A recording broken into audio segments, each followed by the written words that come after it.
All right, what's up, everybody? Yes, it's Techno Saturdays. Something a little different for you guys today. We'll get into that in a minute. Who was first in the chat today? Camel P, the AKA The Influence. Welcome back. Jean-Paul Bondi. If you didn't know, very good electro producer. Nice to see you here. Stereo Decor and Funk Tour. Regulars in the house. Glad to have you back. And Michelle, what's up, Michelle? Michelle's a student here at 343 Labs. What's up, Jaja 9000? Karsten Becker, Aaron Hedges is back again. A lot of returning people in the chat. I love it. UK Strings and Truthmaker. That's a new one. What's up from Neukölln? Ben Fazio. Sick. I'm assuming you're talking about the crazy noises at the beginning of the stream, maybe? And Marco Freudenberg, one of the winners of the, along with Funk Tour and some of the other guys, winners of the Auto Freak Remix Challenge that we did. Going to be getting in touch with you soon about that. David Andrews is here. What's up? Dave Sweetmiller. Igrice or Igris? You're going to have to correct me on that one. Minister Mitch. Eric Voller. Jean Paul's blasting this in the studio. Okay. Well, get ready. Let's bring it in. I'm going to introduce my special guest today. What's up, everybody? John Selway here in the house with, oh my God, your artist name again, Billy J, right? That's right, Billy J. Justin is family. Justin, I've known for years. He's like my wife's cousin. My kids think of him as an uncle. And, we've hung out for years and talked about music. He's had a great band that I helped out do mixing for a while back. And he came in today. He came over to our house yesterday just to hang out. It was like Valentine's family birthday dinner, right? And he was like... 343 Labs. What? I was asking you how it was over How here. was it at 343 Labs? And I'm like, you should stop by and see. And then I was like, come be on my stream and bring your modular setup. So that's what we're doing today. Yeah, I'm excited to be here. I actually saw this space for the first time maybe like 3 years ago, maybe more. Yeah, I mean, I think pretty soon after we moved in up here, we're in 702, I'm sorry, 902 on the 9th floor. And we have 700 downstairs, which is the new space. And yeah, things have really grown a lot since you were here before. So exciting. It is. And, I've had a lot of work to do here, like, developing the space downstairs. I haven't shown you the studio yet. It's pretty crazy. One of these days I need to do a live stream from downstairs because it's pretty bonkers what the setup is turning into down there.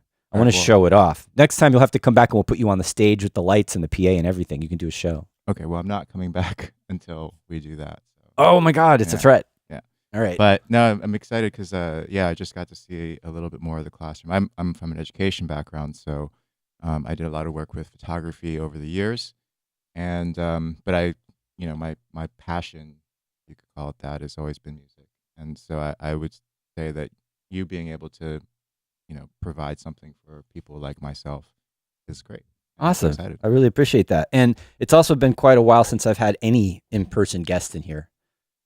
To Yeah. be honest, I'm a little bit anxious and nervous at how this is going to go. Like coming in here at the last minute, plugging in everything in, changing the camera setup, changing the lights. Well, now you're making me anxious. Yeah, sorry. I Yeah. do that. I'm I a thought little this is a bit. professional setup. No, it's so not. It's so like I come in here and just like tell everybody that I'm feeling crazy and I don't know how it's going to go. I have no poker face. Did you guys in the chat know that John Selway taught me how to use Ableton Live in 2008? Good God, is that how long it was? It was Ableton 7. Dude, I totally forgot about that. How did Yeah. I okay. And you're good with Ableton. You know how to use it. You've produced a lot of music with it. I don't know how much I've improved since then. I was always I found the fact. Well, okay, so this was 2008, right? So computers were very latent, let's say, right? Maybe not quite as tight and consistently do as powerful. much, Yeah. But I only had software synths, and you'd press a key, and then 3 seconds later. Oh, your you're note would talking come about out. like the buffering from the yeah.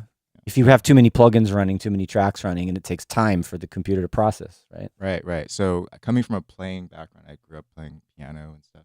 So I would expect a little bit more immediacy, and it wasn't happening. So I was just like, maybe I should go into the hardware route because that seems to be the route to a faster response time. And so I got into that, and that was maybe a mistake. It worked out for me. Yeah. But it was definitely a different experience. Yeah, I mean, I obviously got started making electronic music with hardware because I'm old enough that there was no virtual synths yet, or at least there were some, but it was real early days, right? Actually, I think I had like the first version of Cubase with VST plugins. Wait, what was your first hardware synth? Juno 106, which I wish like, if I could move the camera. It's right over here. I'm touching it on the side in the studio here. I've had this since I was like a little past middle school, like in the mid 80s. Well, the Juno 6 was my second hardware synth. So it is a popular early synth. It's so easy to use, lovely sounding, right? Yeah, it's great. And that came up all over. So John also, the band he's referencing is a band called Color War. Haven't released, we released a record of older recordings that we had compiled over the years and decided to put out last year. And it's something that John actually helped get started because he taught me Ableton. And so I was really inspired and started writing a bunch of stuff. That led to him actually, I would say, engineering, would say digitally engineering the album in his studio with Ableton 8. Might have been 9 by then. Yeah. Yeah. I think we're up to 9. Is this one of your videos? Did I get it right? Yeah, this is one of our videos. Ooh, this is sensual. I like this. Yeah. This YouTube video is not for kids. It was a sensual band. That's Lindsay. She's a sensual lady. Lindsay's amazing. She's amazing. I haven't seen her in ages. But yeah, it was really. I'd never worked like that with a band before. I mean, I played in bands and I've been in a studio with engineers mixing bands, but.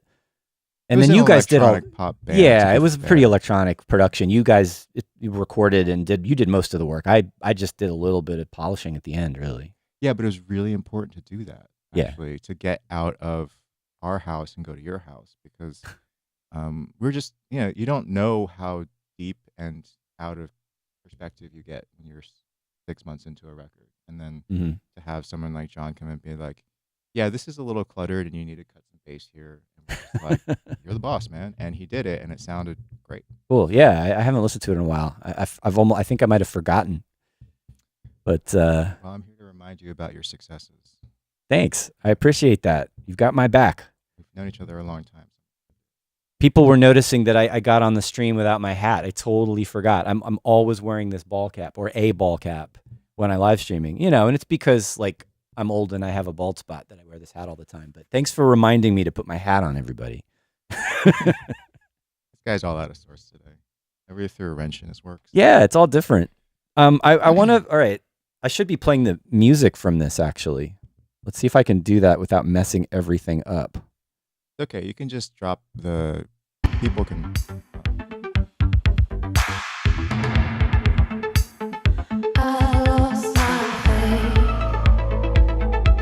I'm one of the dark popes. That's me. There he is. Dark pope. I don't know what I'm trying to remember what the concept was.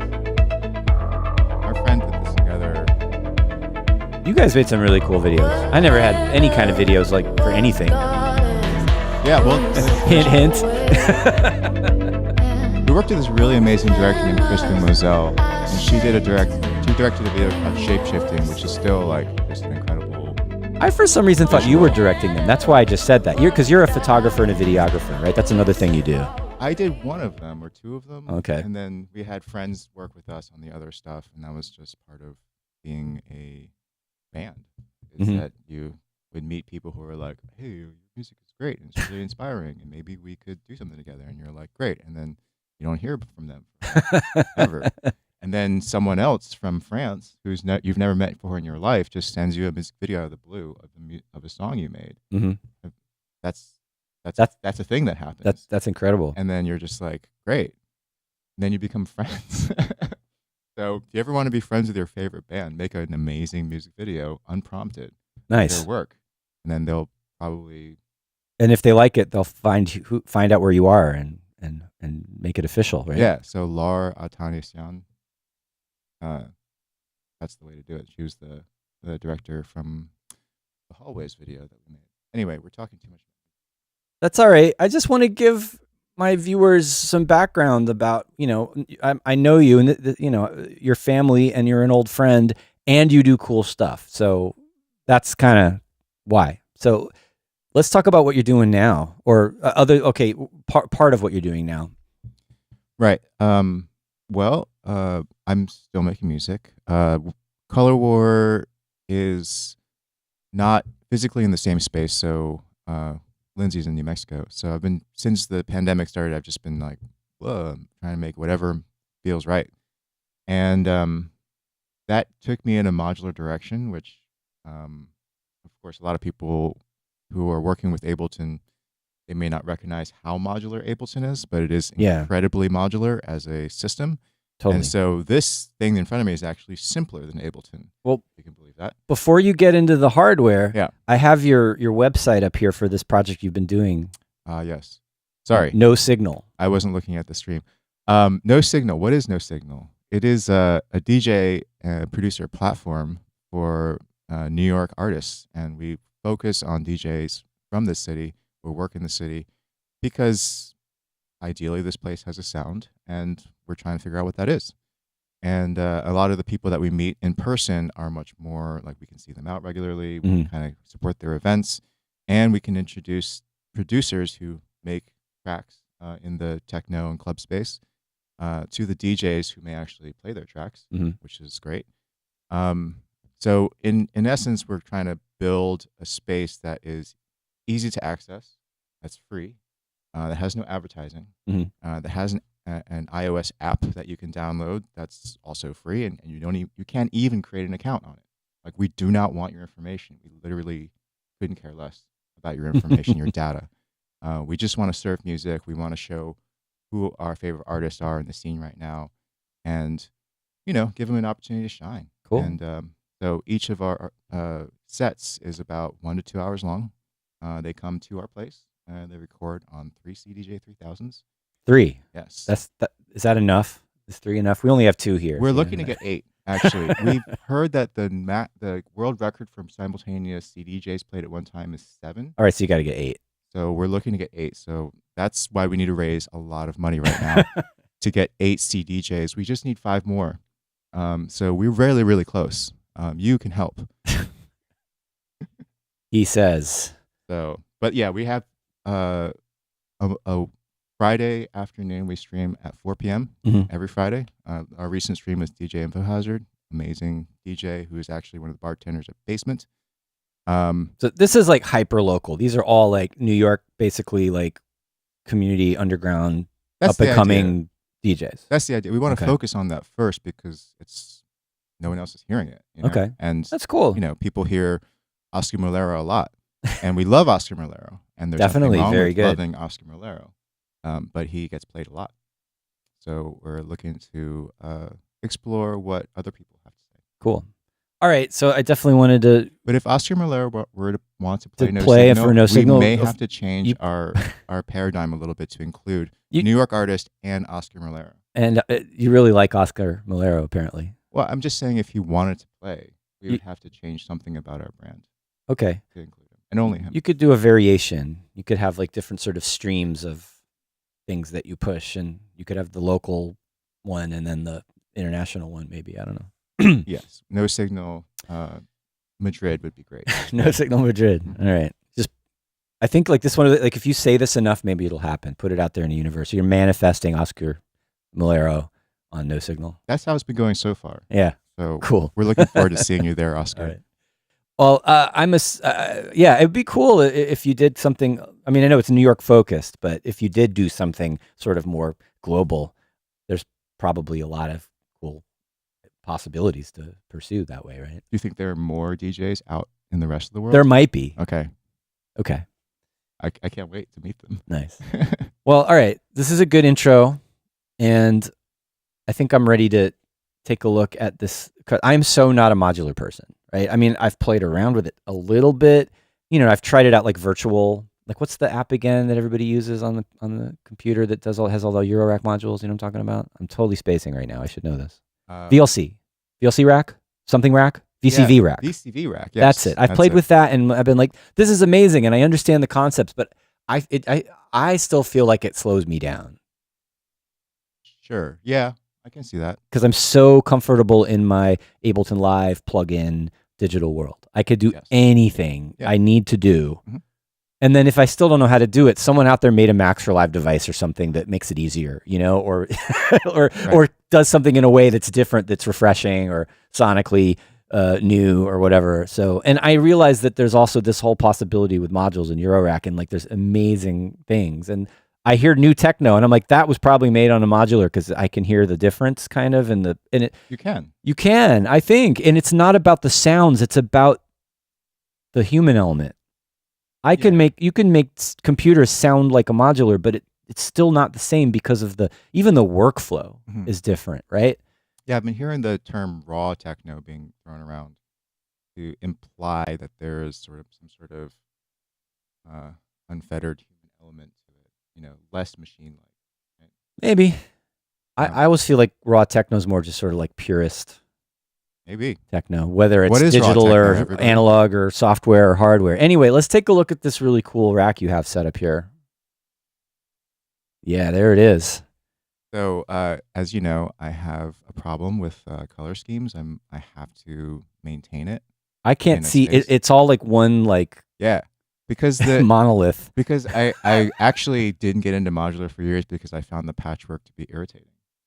The color patchwork. Oh, just because all right. It's because it's like, rainbow spaghetti. Like everywhere, rainbow right? spaghetti with too many colors, too many cables. I looked at the cables. It just seemed very unkempt, and I couldn't get in. I prefer to just work in an electron world because it's just there, boom, Okay. boom. But I will be honest. One of the reasons that I got into modular is because I had a lot of time during the pandemic. That was a good time to get into this. And I'm sure other people can relate if they're Sure. into it. But the thing that I was really wanting was to understand synthesis better. Now, bear in mind, I've been doing that for like at least 10 years at that point. And I still didn't really understand what a VCA was Okay. or why an envelope did things, right? In the purest sense, right? Like, what is it trying to do? Mhm. Like, a lot of things that are assumed in the Ableton space Yeah. are kind of like yada yadas of actual complicated tools. or Sure. I complex think in mixers. general, Yeah. like you can see, oh, there's ADSR and there's an envelope in my plugin, but I don't really know necessarily, so it can be intuitive somehow, but Yeah. also how does that work? Why is it doing that? Why is it called that?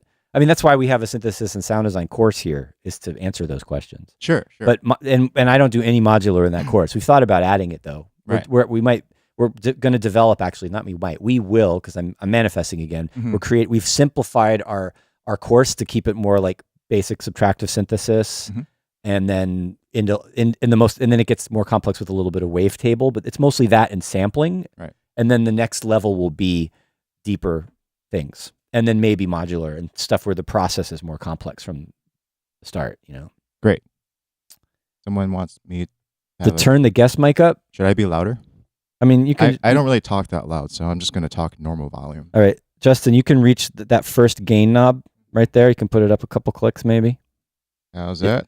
How's this? A little more. You need to have it click, click, click. Click, click, click.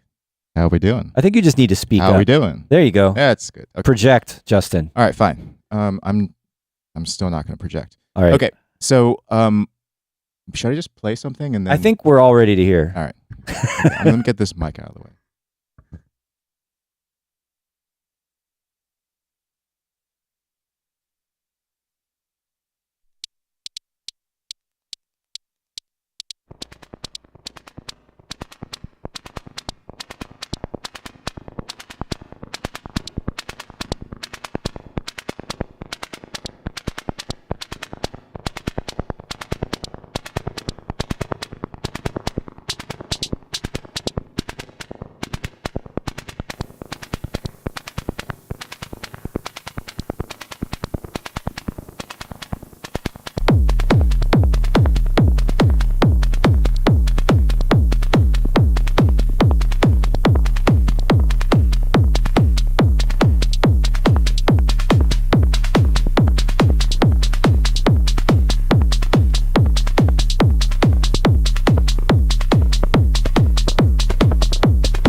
like that.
Nice. I feel like applauding.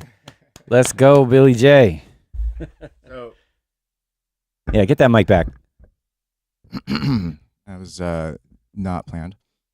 And that was actually the purpose of this case, was to create something relatively unplanned, although there are a couple of save slots in 2 areas. But yeah, should I... You know what's actually kind of cool? What if I just unpatch this whole thing? Oh, dude. And then start over? Or just like kind of show a couple of things. Yeah. No, because so look at all this. I love this. I'm just hanging out here and like watching you do your thing. I'm not at the controls other than running the stream and making sure your microphone's loud enough. Yeah. This is very brave of you to just unplug everything. Well, it's also it's time consuming, but it's actually one of the reasons I thought. Watch the mic so they can hear you. Sorry. I thought that patching and unpatching would be annoying, but I love actually unpatching. Well, and so this is one of the things about modular that gets me at first is you're building an instrument. Yes. And how you build the instrument is going to change how the music sounds and what kind of music you're going to be making. What you're setting limitations that you have to work within, right? Ideally, yes. And then and if you're just doing one piece of music at a time, okay, fine, right? You set up your patch, you make your song, you record everything, great, and then you're done. But like jamming, performing live, it's more than that. You have to build a system so that you know, right? Like, how do I go from one song to another? I mean, I guess it's the same if you're using hardware or any kind of a hardware situation or any kind of electronic live music performance needs a system, right? Of a structure to follow. Yeah. But I find the idea of like, I find pretty daunting. Like when I know like using Ableton Live and a couple of MIDI controllers, how much easier it would be to do that. Yeah. And you think it would be actually easier, but I think in some ways that is a misconception. Okay. Because the trail of modulation is more opaque in Ableton. Yeah, you don't see what goes to what. And so it's easy to overdo and create situations where you are lost. Okay. That's what I found. Right, but you left some things patched. This is mixer stuff, right? That's just audio signal. I'll just explain that to some degree. Yeah. Okay. So it's just kind of outputs and inputs, but we'll talk about that. So essentially, let's kind of just address the system as a whole and like why it is the way it is. So I have this is called a performance case in that it goes with me to perform live, or if I'm trying to create something that's just sort of like a one take. Mm-hmm. Which I like because it does bake in your results and it creates in a situation where you have to sort of preempt the idea a little bit. But then because what you said is like you can patch it, it means that you can actually set an intention for whatever your thing is. So I consider each of these an instrument and they're always at most this size. Okay. I mean, some people are crazy. Colin Benders has like a whole huge thing. Like, he has like a whole studio's worth of travel with it. And good for him. Right? But this seems like a good size. Like this is big enough. How many spaces is this? Okay, so the width is measured in HPs. Yeah. Which I don't know what that stands for, but it's 104 going this way. All right. And then this is measured in rack units. All right. Yeah. So this is. But that's a typical size. 3 units. Yeah. 1 unit. 3 units. So it's 7 units going vertically, and 104 units going. But they're different units. This is you can get a lot of useful stuff in a rack of this size. Yeah, totally. Yeah. I think this is an ideal size for performance. But anyway, okay, so most people who have some experience with hardware may have come across this guy, which is a DFAM. Yeah, I think a couple people were mentioning that earlier, the DFAM. Yeah. Which you can use standalone. It's sick, right? It's so good. I actually got me into modular in the first place because it's so good. What it essentially is, and I'm going to just simple thing. From a VCA, all right? I didn't really know what VCA stood for either. I was just like, that's output, but like, what does it really mean? And VCA stands for a gain knob that you can control with voltage controlled amplifier. So this is how it sounds, just like going straight in. Right. Oh, well, it's being clocked by something. No, it's clocking itself. Oh, okay, so that's right. It has a step sequencer in it. Correct. So it is the clock. All right. Yeah, it's the clock for the whole system. Oh, you're using that for the whole thing? Yeah, because it's got a start-stop button. Oh, you need that. I love start-stop buttons. All right, so here we go. So this is kind of how it sounds. It's slow now. And I have it set on the high pass side mostly because I like to use it as kind of like a grimy voice. So when I get it up to speed, and then I can kind of adjust. So what's going on in the synth? All right. One thing I know from a modular term that I know is a full voice. Yes. The DFAM is a full voice, right? It's a full voice. It's a synth unto itself. It has everything you need to make a sound without plugging into everything else. Right. And more than that, it has a sequencer that's like kind of core to the sound. The sequencer is an 8-step sequencer, right? And I replaced the knobs. Some people notice that I replaced the knobs because I like to use it a lot in my performance. Otherwise, they're very small, like this size, right? So I like to use it to determine the velocity and the pitch of VCO2, right?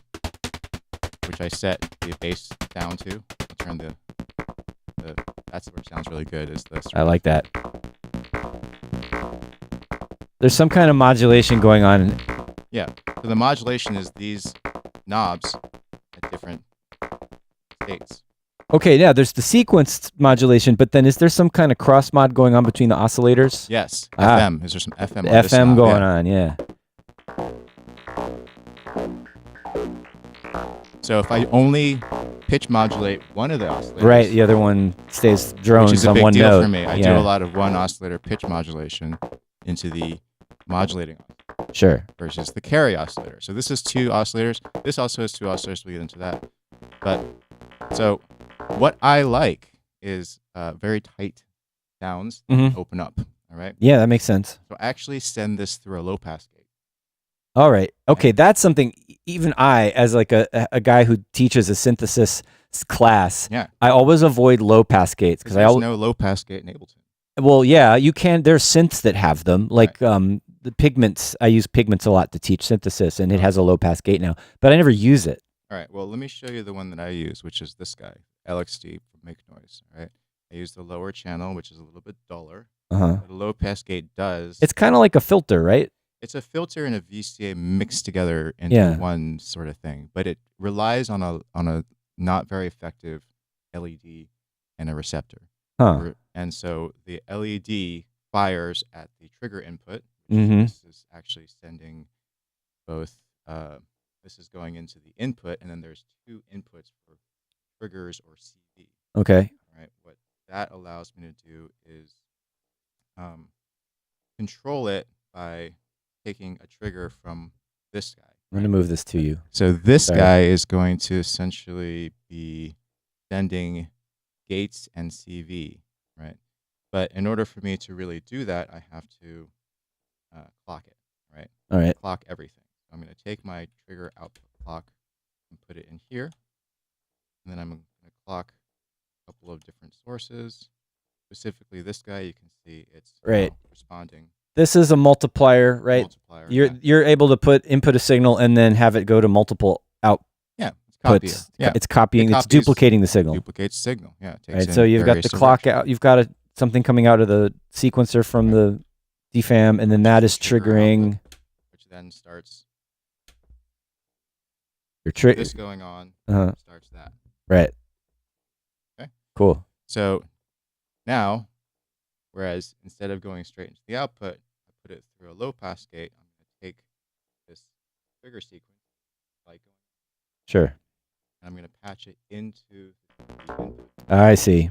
All right. So basically, got it. It allows the sound to pass through the gate. All right. The gate stops it otherwise, unless there's something going through it. All right. What this allows me to do is really make the decay short and plucky. So I got to choose that channel. Yeah. Right. Because I have it on high pass, this gives me the low pass, so I can kind of band pass a little bit. Sure. I'm going to jack your mic up a little bit. Okay. So yeah. So rather than going straight into the system, which I'll do here. All right, that's the sound without the low pass gate. And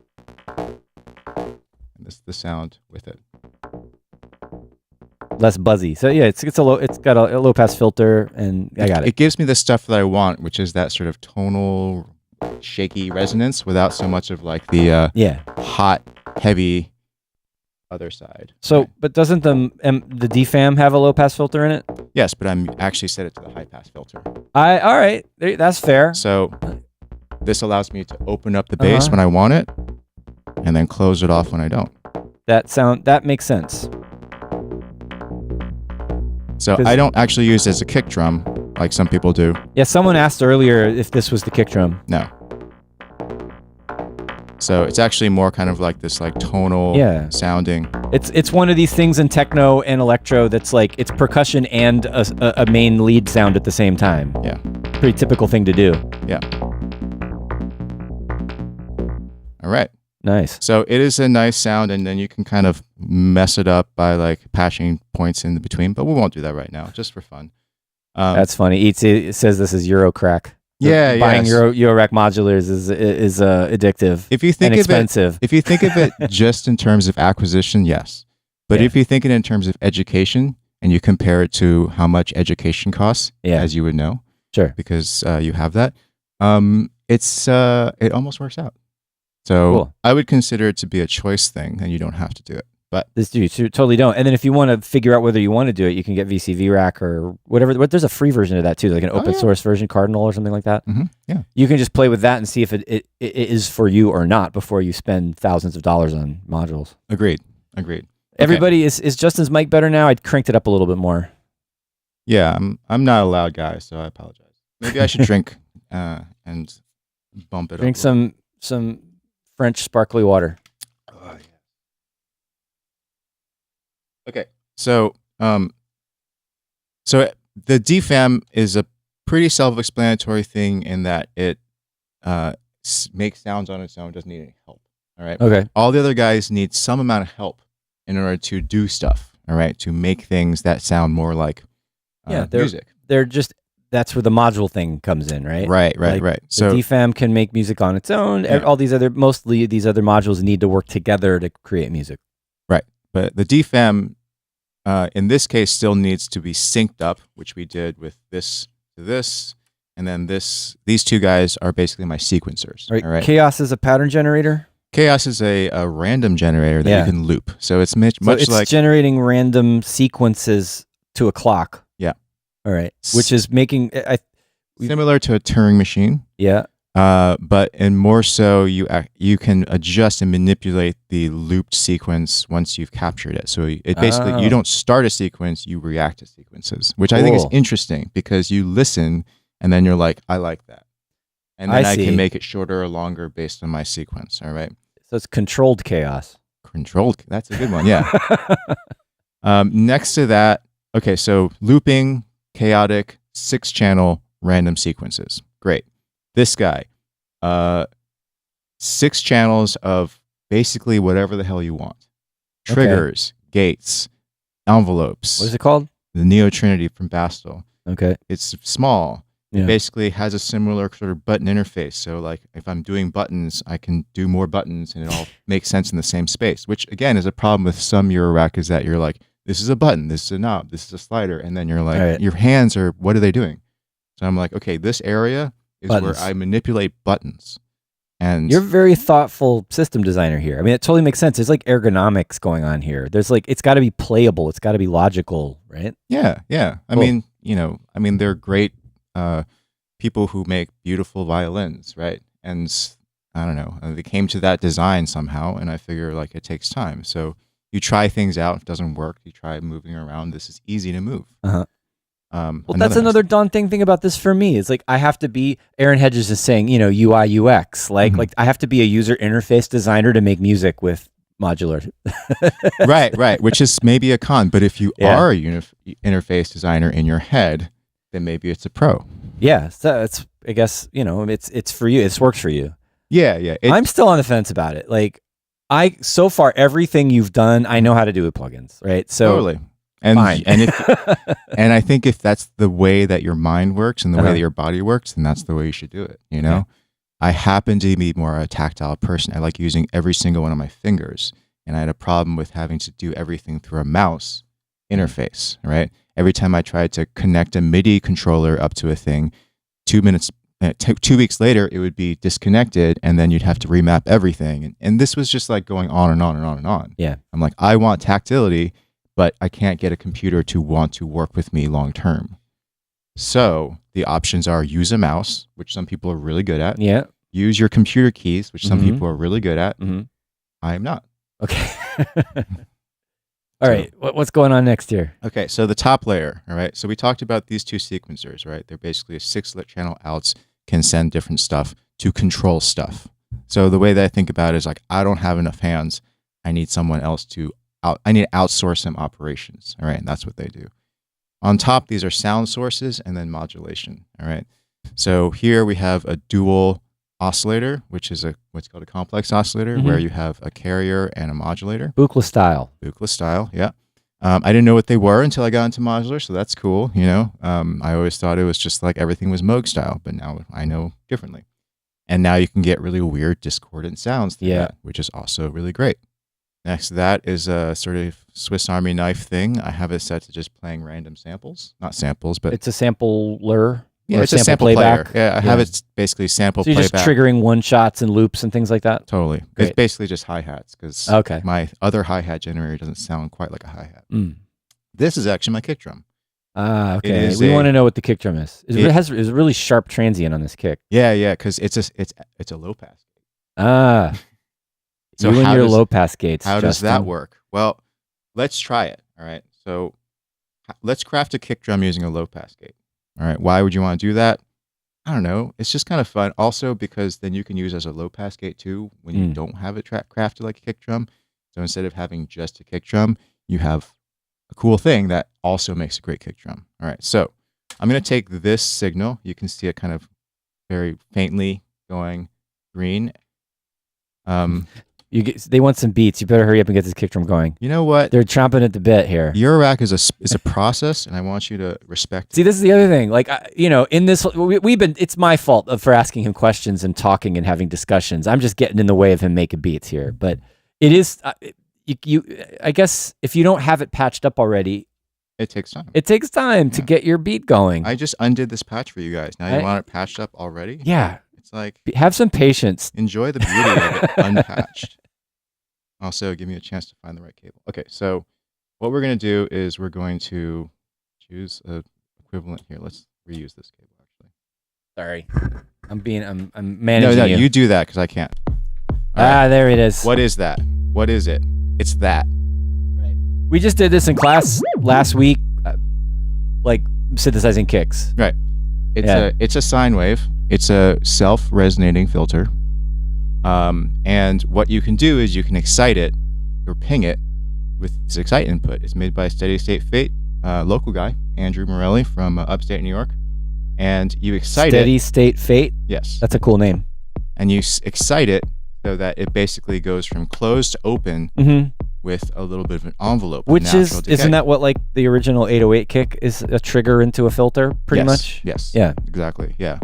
And so now I can set the frequency cutoff point higher to allow more sounds in. Right. And you can hear that kind of dive. There's also saturation though, right? I feel like I'm hearing distortion. Or is that all in the filter? It's all in the filter. Crazy. Yeah. Okay. Decay. You see how it affects the pitch as well? Yeah. But it doesn't do it in a way that like Ableton does. All right.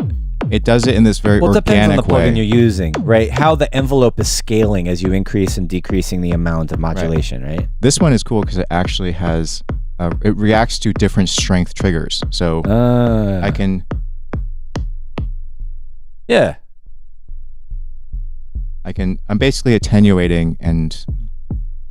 Attenuating is attenuation. You got to understand what attenuation is to do this stuff. I'm turning down the amount of punch. It's like I'm punching into the face, but this time I'm punching it a little bit less hard, and it's reacting a little bit less. Okay, so, bam. Okay, so. David Andrews, I love this. You're talking about modules, how a sommelier talks about wine, which is so like, that is so modular synth nerd. Totally, right? It is, but you have to understand it somehow. Would you rather understand it or? Yeah. I mean, it's ultimately about demystifying a process, right? Okay. Thank you for demystifying for us today. So we have a kick. That's cool. All right. I'm just going to have it under this muted channel 1, which is a mixer over here. All right.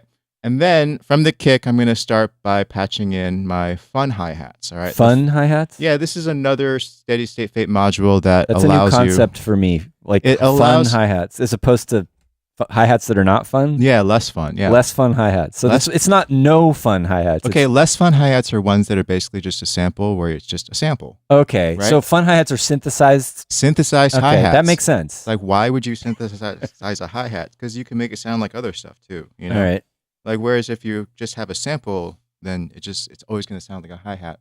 Pitch it down, pitch it up, whatever, you know? But that's what it sounds like. So we're going to use a simple, another trigger. Open that channel up. All right. That's a really short hi-hat. Yeah. Okay, so now it's got two basically metal, this is called the metalloid percussion. It's got two. Do you know what, is that an oscillator? Or what is that? Okay, so what it is it's basically kind of like a DFAM. It's two oscillators frequency modulating each other with a built-in decay envelope and a filter, and it's basically a DFAM. All right, it's like one without the everything sequencer else. And all this stuff, right? But like with a high pass filter, it sounds like it's got a high pass filter on it. Oh, there it goes. Okay, so the filter here. Yeah, that sounds like FM. Yeah, it's totally FM. But then you have this thing, which I don't know what this does really. Ratio, I bet. I bet you it's tuning the oscillators. Yeah. That sounds awesome. That's not just hi-hats. No. This is definitely fun hi-hats. It's fun hi-hats, right? Put it with a kick. Oh, yeah. So you want... Yes. And maybe a little louder on the hi-hat. There you go. Hi-hat synthesizer. And then you can send another sequence to it. So this is when we start to... It is apparently it's hard to patch and stay on a mic. Next time you come back, I'll give you a headset. Okay. That was my mistake. Let's see if we can... Okay, that's I hear some chaos. I hear some chaos hi-hats. And you can choke. How come it sounds out of sync? Oh, because it's getting some errant clock signal. Because this one of them is not clocked. That's okay. That's my fault. Here we so go. You're just running on its own. Yeah. There we go.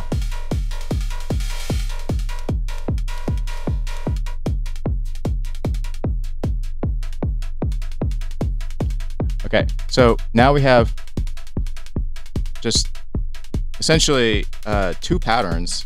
Well, actually 3 patterns. One is just a kick, right? 4 on the floor, super simple. Okay. The second one is let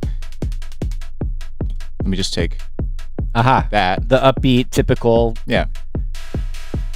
And we can tune or whatever.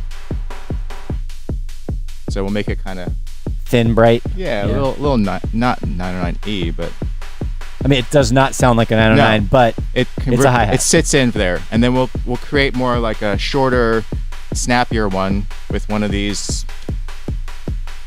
So you're closed and open hi-hats, kind of. And then I'll set the choke. They're going together. There's like a balance of short. Oh, there you go. There's your closed and open hi-hat. Yeah. So you can see how I'm like changing it to different output channels. Yeah. And how that changes the rhythm. And you can also hear the randomizing of skips and probability based on the output channels, like pre-existing settings. That's great. Right?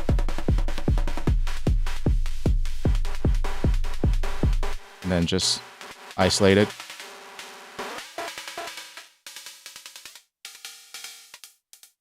You want it to be real nice and high frequency. Yeah, thin, shiny. Make a lot of space in the middle. I think if I did a Techno live performance rack I would have to have a lot of different hi-hat generators. Actually, I would have to combine samples and synths. That's exactly what I did. Yeah. I was like walking out of here thinking maybe Like, I should... want a 909 in there. Yeah, you do, right? And as we have found many times making techno on the live stream, 909 ride cymbals are kind of at some point almost unavoidable. Do you use 909 ride cymbals? I mean, I don't have them specifically. You're managing to avoid them. That's good. I love them so much that I keep using them. I understand. I think they're really great, you know. So instead, I'm just gonna. Watch the mic. Sorry. I'm trying to get us into a place where I can hear. All right. You can just do it and then talk about it. Oh, there it is. Exactly. That's what we wanted. We wanted that like familiar bread and butter, meat and potatoes. There you go. You know what this is. All of a sudden, it's like, I know that. I know that. So beat. now all like the funny, like halfy kind of sort of hi-hat stuff has something to sit on. Yeah, right? yeah, that so makes you don't have to sense. be so precise. You can do all the weird stuff with the synthesizer and have the nice, steady, rock solid 909 hat. And you can go. Your hi hat can turn into your synth lead. It's like a percussion part now. Yeah. Got any claps? No. No claps? Nope. Dude needs some claps. I vote you get another sample playback thing and throw in some claps. Well, what I use instead of claps is a lot of times I'll use vocal samples from spam voicemails that I have on my phone. Wait, do you have any spam voicemail samples loaded up? Yeah, you can hear them now. So you just use like cut up chops for vocal chops for percussion, kind of? Yeah, I get different.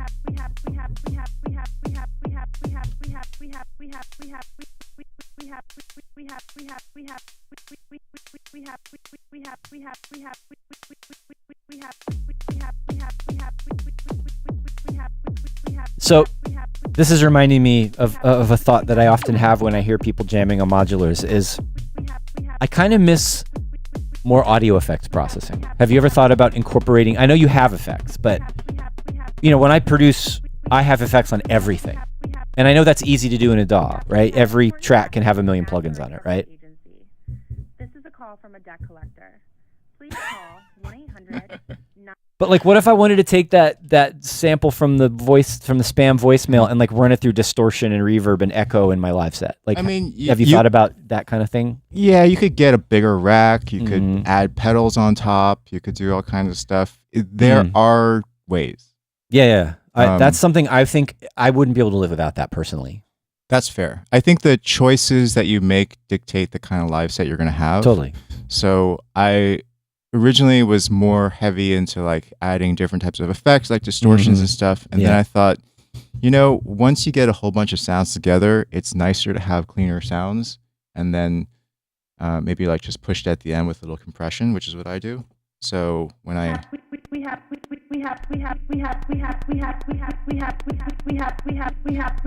now, while you do that, another thing about having drier, more pure sounds coming out of the synthesizer straight into the PA is they sound amazing in a big room. Yeah.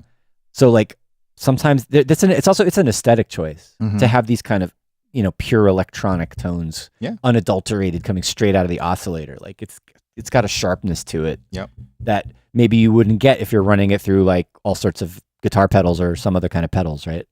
Yeah, it sounds different. It can get fuzzy. It sounds different, and it if you want things to punch you in the face and hit you in the gut in a way that is hard to replicate otherwise, that's a good way to do it. If you want things to have more delicacy, more like precision and control, it's probably not the best way. You know, Got it.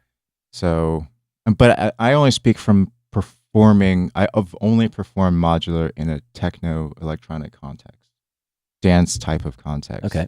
So I know people who make much more ambient stuff, and they're great with that type of, you know, detailed, washy, soothing sounds. Who is it? Anushri? Modular Princess. I'm not familiar. She performed at MoMA over the summer, and it was very, very like, effecty and conceptual and, Sure. and synthesized. Yeah, I know that there's a room for this. There's artists that use modular that do what I'm suggesting. Right. So, but this is your sound. Yeah, the main thing is that you can't have like a template that's like gonna sound the same. There's gonna be every time you fire it up, something's gonna sound a little different, and that's fun for me anyway. Some of the people in the chat are calling out Sarah Summers. Oh, Sommers. I've not come across her. Does she wear a lot of pink? Yes, it's the pink. Yeah, there's so much pink. That's a concept in of itself. I know. I mean, artist, definitely artist, right? Yeah, definitely artists. Concept. It's not just nerding out with gear. There's a whole package there. Well, I love that. I think that if you're gonna be, because the problem with modular is that no one who comes to see the show is gonna understand anything what's going on. So it's not like you can connect the way that you can connect with a guitar or piano. Like, people understand what a guitar does. Like, you look at this and you're just like, it's like 3 steps removed from what I want to care about. So she wears all pink. Yeah, and now you can care about that. Yeah, it's a bigger presentation than just focus on the gear, right? Right, it's right. Like, and that's what I meant. Well, I think a lot of people. And then you look at this thing, right? Like, actually, have you ever thought about like showing what you're doing? I know I've seen modular artists do this. They can just have a camera on what they're doing, so it's like maybe it's easier to engage if you can see it, right? That may be the case. I'm not convinced that that's enough. Yeah, I think you have to the go strong further. visual concept is very helpful, and the performance, how you interact with people beyond what the machine is doing. I think that's a whole nother thing. It's not just specific to modular. That's just performance. Yeah, it's a central question to performance. Yeah. And you could be a really boring rock band too. Definitely. You could be like I love shoegaze, but man, they're all just standing there looking at their effects pedals. Do you remember when we went to Sonar 2002? Yeah. Do you remember how many people were just up there with laptops and nothing else? Oh, totally. And we were having fun out in the crowd, but like there were a lot of I think at that time, like late 90s, early 2000s, like what that was right when laptops became possible to even think of doing a show with only a laptop. Do you know Sleep Archive? Yes. I saw Sleep Archive play a show at the Limelight very late before it closed, like probably almost right before it got shut down. But just literally just sitting there smoking a cigarette, looked like he was checking his email. Totally. Yeah. And the music was incredible, right? But like, it doesn't even matter. Yeah, but he failed to connect with his audience, or at right. least with well, me. I mean, his attitude and the cigarette and his posture was almost like on purpose. Like That's it was fair. so like a kind of, F you kind of a posture. Yeah. Like, it doesn't matter what I'm doing, No, I mean, I can't knock it because that's what the technology was at the time. Yeah. But no one had a chance to think about live performance because they were really occupied with controlling their laptop. But I found that whole experience incredibly boring. Yeah. And I would not go to another show like that. Where you're just staring at a laptop screen. Yeah, and it has inspired me. But you would go to a show where someone's staring at patch cable spaghetti. No, like it's not about the staring; it's about the lack of movements and the lack of engagement. You the lack have of physical movement, and there's no recognition of the audience whatsoever. Yeah, I think that's the fault of the performer, right? Yeah, I mean, but that's again when you're a songwriter, you're a producer, you may not be a live performer, and the same with producers may not be DJs. But the only avenue for live performance now, honestly, is DJing. Right. I have thought about that. Well, that's more stuff we can talk about again in the future. We're at the end of the show. We actually managed to pull this off. It's just an hour. Okay. If you want to like leave us with a little bit more noodling around on your system as you plug things back in, and we can just watch. You don't have to talk. I could try. Just play live patch. I'm going to put you on the spot here. We'll give it a shot. We'll see what happens. All right, I got to patch the DFAN back in. All right. Yeah, don't worry about explaining yourself. Just get into it. I'm going to sit here and heckle you.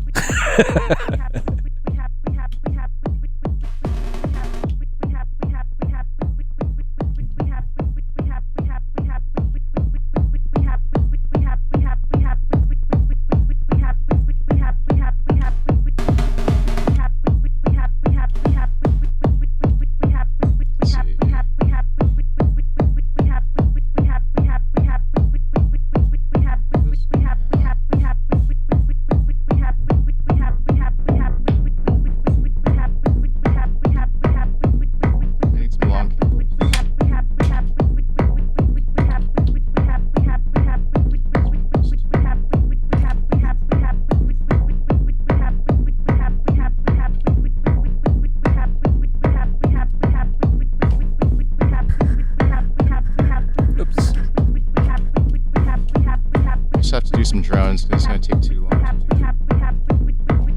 Did you say you're gonna make some drones? I'm going to make some drones. I want to hear a drone. All right, I got to do a... All right, so I'm trying to see what he's doing here. Okay, I'm patching in a stereo filter. Patching in a stereo filter. Oh, ow! That was it. Live patching is dangerous. I like that.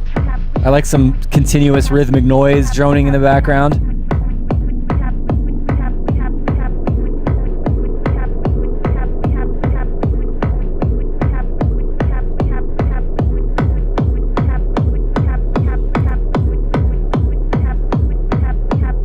Mic in the face. You can move the mic if you want.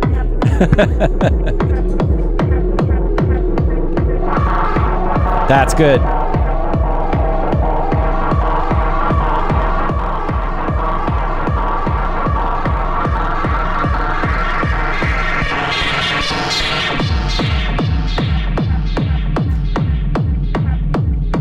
That was pretty intense. What was that? Okay, complex oscillator. Uh-huh. Just playing a drone with like a one Okay. So it's got some CV going in to do the pitch. on one side, yeah. And then going through a stereo filter. And then straight into... I like that, with that little percussion thing that just happened. Oh, you got an echo. Dub it out.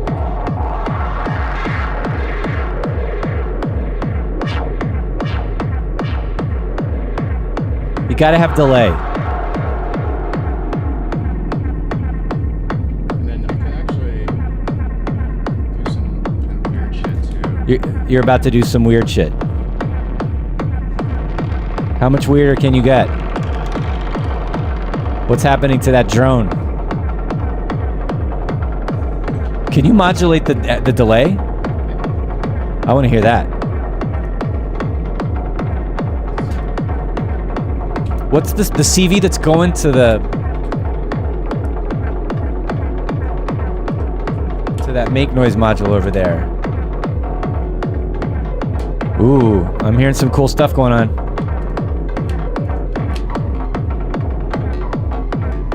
I like that.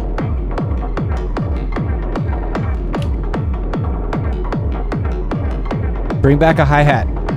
The 909 one. Where it is. Where's the 909 hi-hat?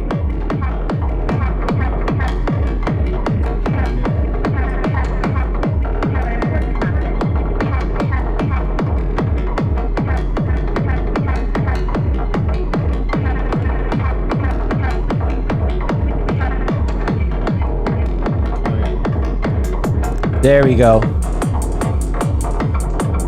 I needed some high frequency stimulation. You're right.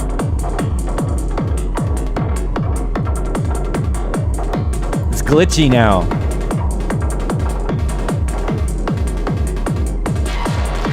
Good God.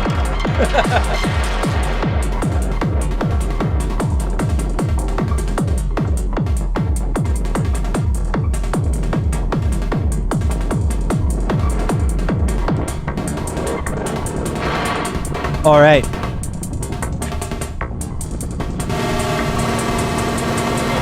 Make a lot of noise. Let's do it. Woo! Sharp.